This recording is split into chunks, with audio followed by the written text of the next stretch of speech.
Um, Thank you very much. So I just got Miss Florence Nightingale on the line here from the States, and she's going to talk us through infection control. And I would kindly ask you all kindly to go on mute as much as possible so that we don't have any background noise coming up to sort of affect the quality of the Zoom session.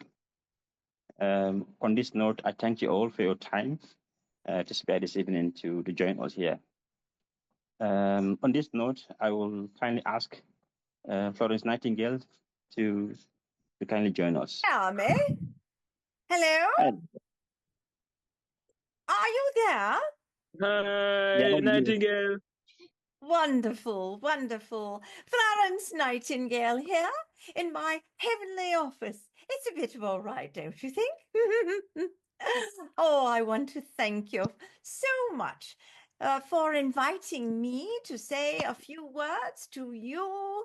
What a delight to join you. You know, you are my prodigy. Well, my prodigy and my proteges, because I had no children of my own, as you know. But dear students and nurses, you are my legacy, and you have carried it on and enlarged the profession.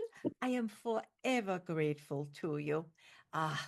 You know, you have been called to a higher purpose, and this tickles me because, you know, in my life, the only woman who would have publicly addressed any audience was Her Majesty the Queen.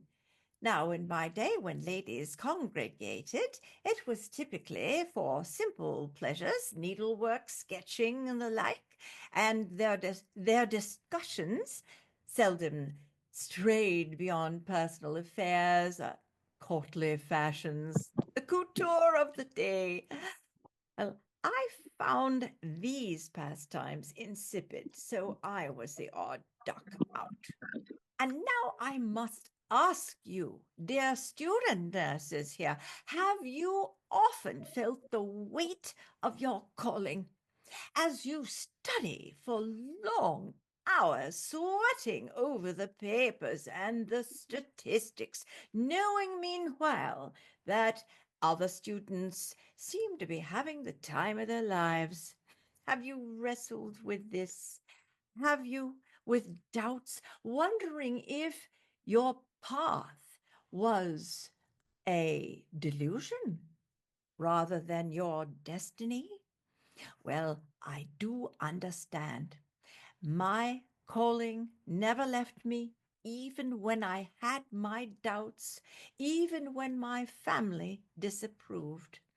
Yes, the path of nursing is not an easy one. 'Tis a heavy burden we bear.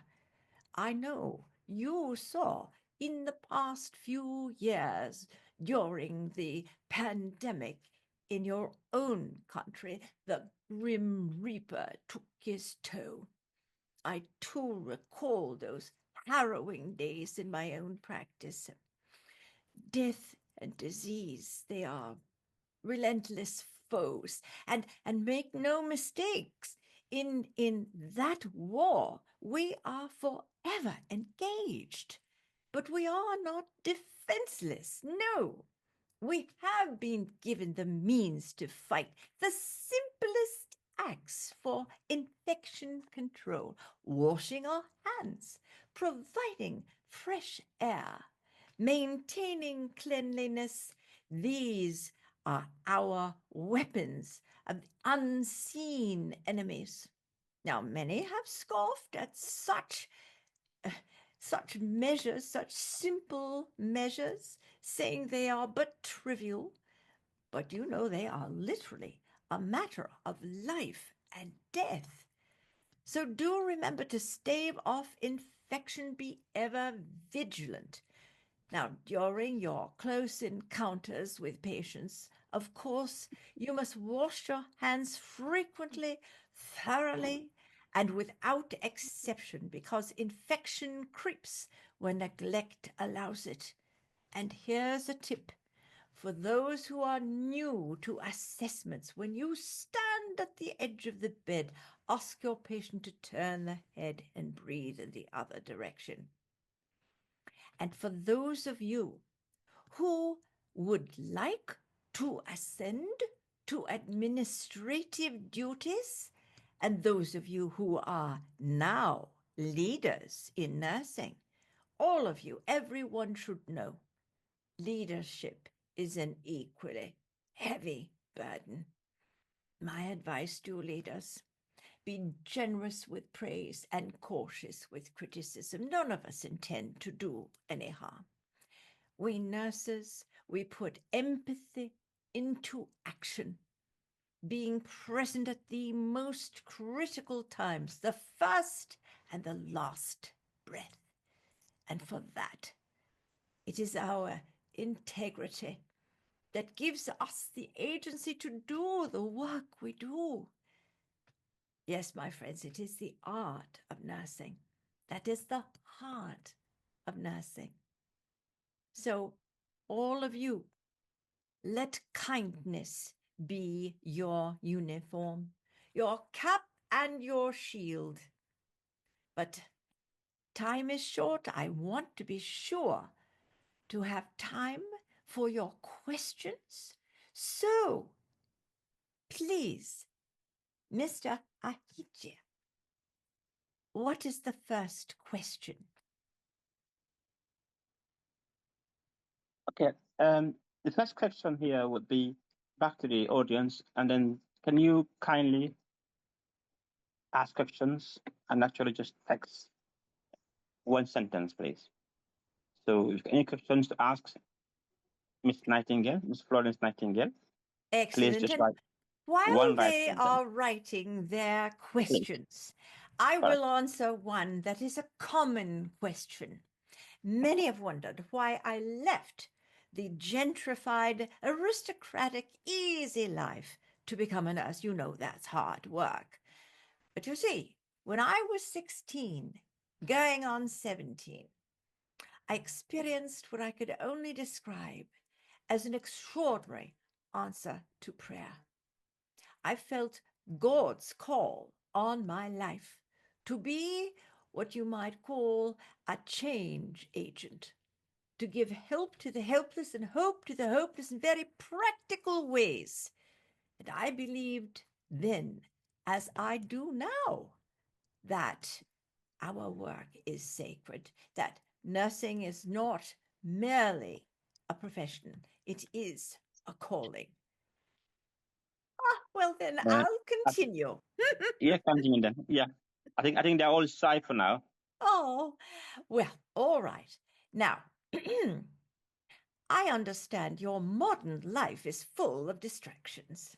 And for those of you who are still in study, I have to admit, I had few distractions. Unlike you, we had no telephone, there was no internet, no television. We relied on tell a friend. It was quite effective, I can tell you. Yes, in fact, my sister and I used to say that if a piece of gossip was particularly juicy, tell a neighbor worked even faster. Yes, by the time your juicy little bit circled around the neighborhood and back to you, it was impossible to see if it was actually a new juicy bit, or indeed it was your old juicy bit dressed up, massaged, and metamorphosized into something completely different. And as for mobile devices, I had only one. It was a cane. All right.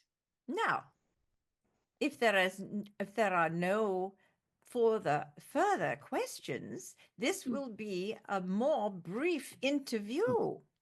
I was anticipating several. Well, I'll tell you one story.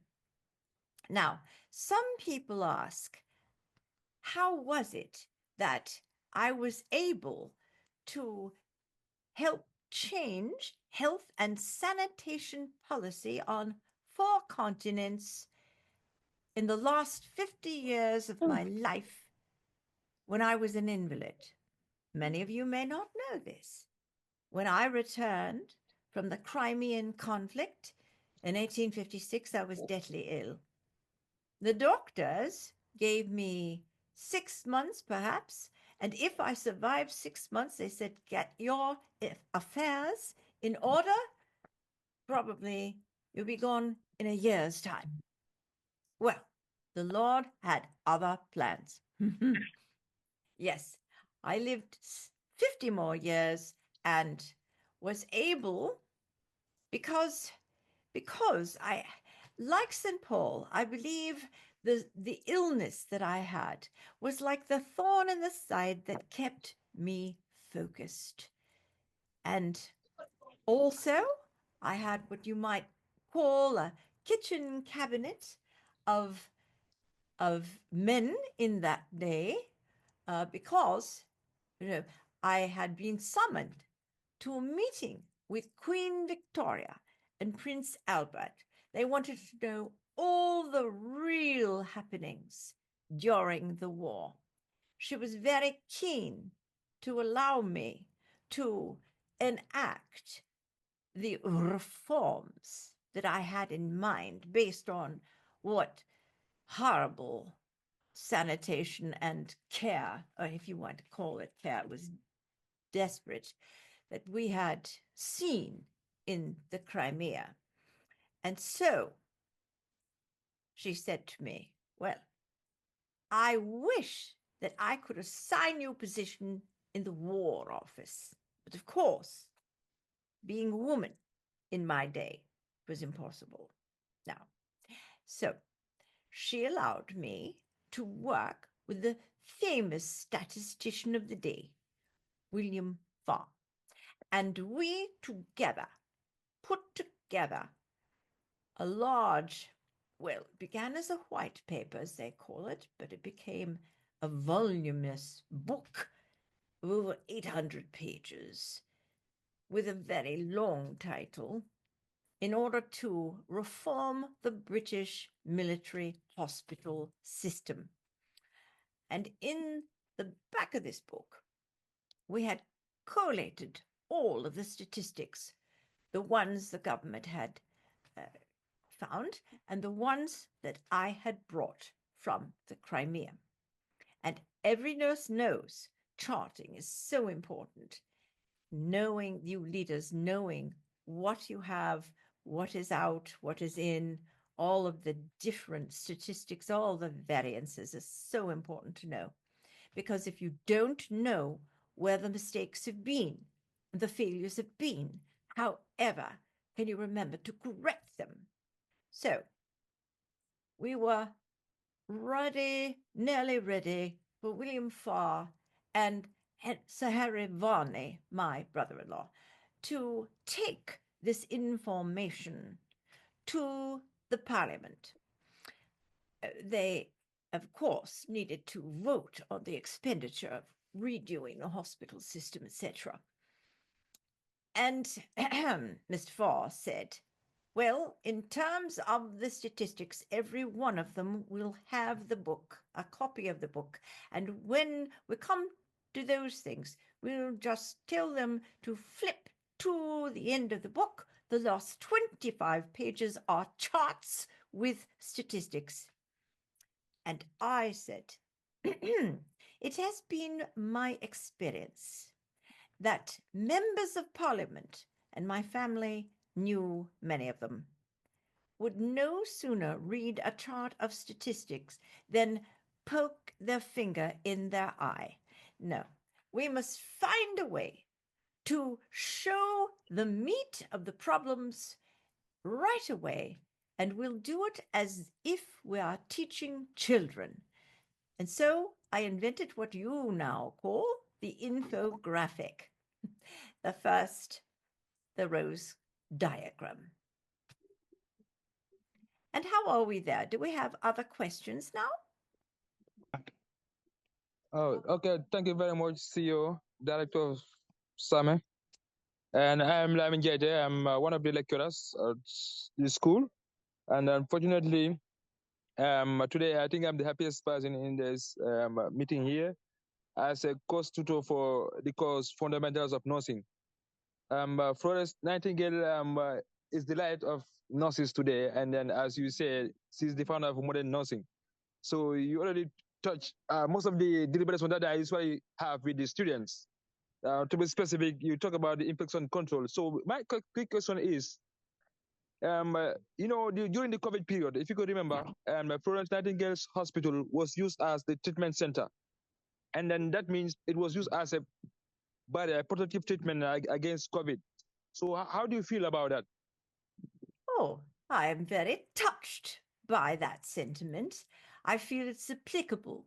You know, the World Health Organization has codified my writings and my suggestions.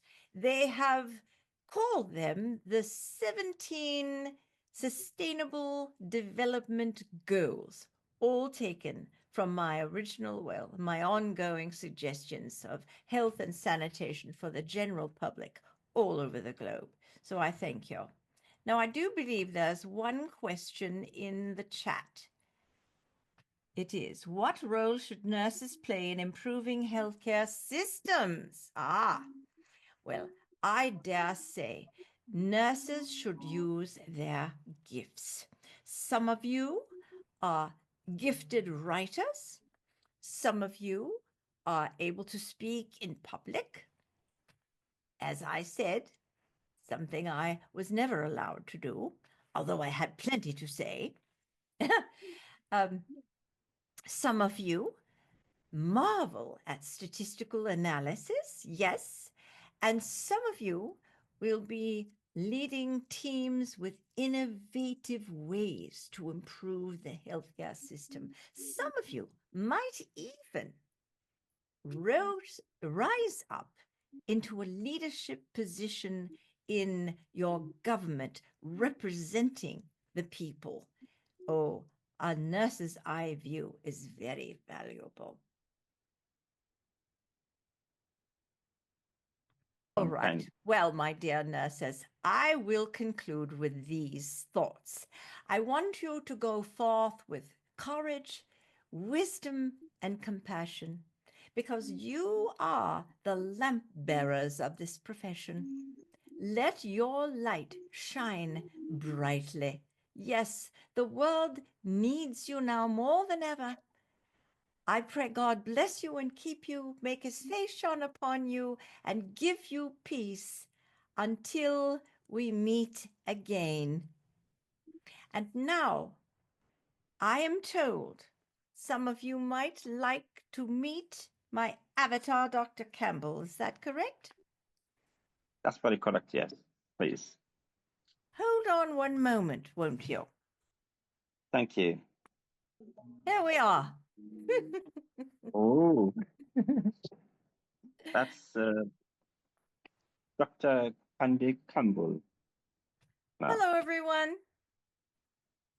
Hello, once again. Most of them are actually mute, so they were not able to speak. So most of them are actually mute, so they will never be able to respond. What are the qualities of a nurse? Is that it? Yeah. Well, I think Miss Nightingale already told you about that. There's integrity, insight, and innovation. And I say that because many of you may not know, I was when I was a professor of nursing at the University of San Francisco, during my tenure there, the year was 2010, and our librarian came to a faculty meeting, and she said, "This is the year of the 100th anniversary of the death of Florence Nightingale," and we all said, "We're supposed to celebrate that?" And she said, no, it's important because in the last several years, the people, historical society, the researchers, I don't know what people, lots of people all over the world have gathered together all of her writings, and they've digitized them, including her books. Now, I don't know about you, but I believe all of the faculty there in that meeting, there must have been, I don't know, over 20 of us. We all said we read her book. But the librarian said, no. She wrote 200 books and articles. We were like, What? Wow. What? How could that be that we didn't know that? And she said we have over 10,000 of her letters. And so what happened was, because I was teaching in the big city of San Francisco, and I, by the way, just a little side note, I noticed that the population of Gambia is right around 2 million, if that's correct, Yes, about approximately. 2.5 million. Yeah, Well, yeah, just as a comparison, in the yeah. San Francisco Bay Area, there's nearly 8 million. And so now back to the story. My office on campus was with no traffic, an hour from my home.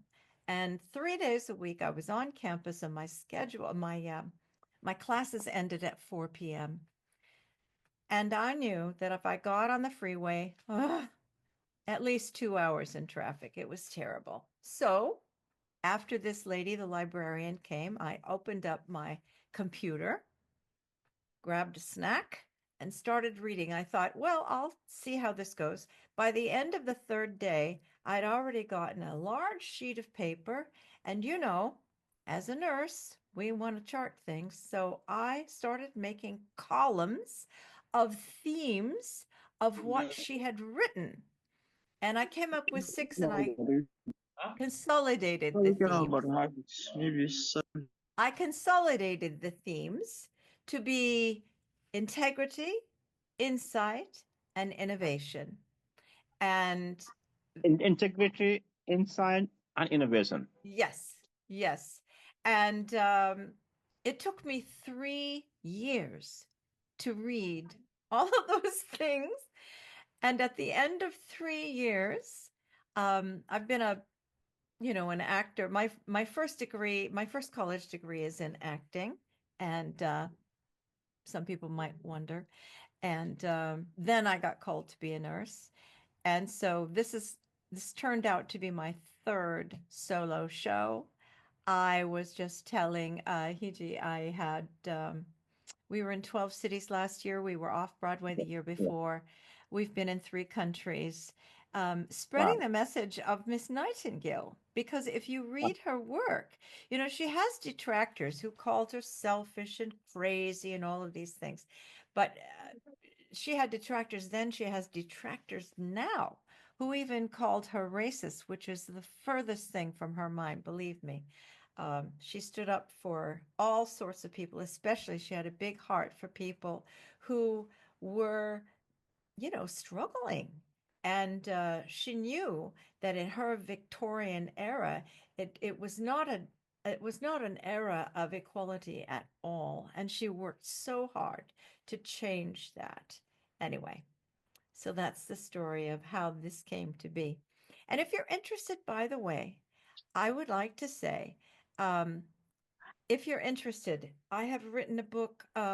It's called Channeling Florence Nightingale: Integrity, Insight, Innovation.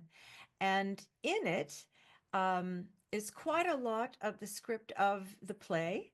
Plus, after each introductory part, uh, which is written in the voice of Florence Nightingale, or as I play her, then my voice, my own personal voice as Dr. Candy Campbell, comes in, and I tell you how what she has said and what she has done in the part just previous has impacted my life. So that's that. Any other questions? Okay, here's another question. What inspired you to become what inspired me to become a nurse instead of, all right. I have just enough time for one more question. And I will tell you, it's a funny story. In the day after I graduated from um, the university with an acting degree, I was hoping to get, I don't know, famous, I suppose, in New York. And I had a bad experience when I was cast as the lead in a play the summer before I was to go to New York. And I was uh, not attacked, but I was put upon, let's just say, in a very rude way by the director. who was trying to force himself on me, and I shoved him across the room and said, "Oh my goodness, what are you doing?" He was old. He was 40. I was 21. And he said, "But you're going to New York. This is the way the game is played." And I said, "Oh, not for me." So I quit the show. I quit acting for over a decade. Went home, tail between my legs. My parents had told me, "You shouldn't take that useless degree. You should have been a teacher or something." So I didn't know what to do. And as it turns out, I had a French speaking grandmother and a German speaking grandmother. So I do pretty well in those languages. I'd studied those languages. I had lived abroad, and Pan American Airlines came to town and hired me as a flight attendant. And so my story is I got the call to be a nurse at 30,000 feet when I saw 124 people vomit in unison. And I learned that there are two kinds of people in the world: the people who run to help and the people who run to hide. I ran to help, others ran to hide. And that is what happened. I quit flying and enrolled in nursing school. Never regretted it. Wow. Wow. That's amazing. Thank you. All right. Well, we are about out of time, so we are still recording, and I will send you the recording. You can spread it out to those who may have missed it. It's been my delight to be with you all. So thank you so very much, Dr. Candy Campbell, actor Florence Nightingale, and with a lovely British accent. It is quite interesting, and I'm sure we all find it quite useful. It's quite precise, and very importantly, the way the message has been portrayed. So once again, thank you so very much, and we'll be glad enough to read your book, which is a channeling Florence Nightingale's book. Thank you so much once again. Thank you. And Thanks. Good luck to we you meet all. again. Okay, thank you. Bye Thank you. bye. Bye. Bye. Bye.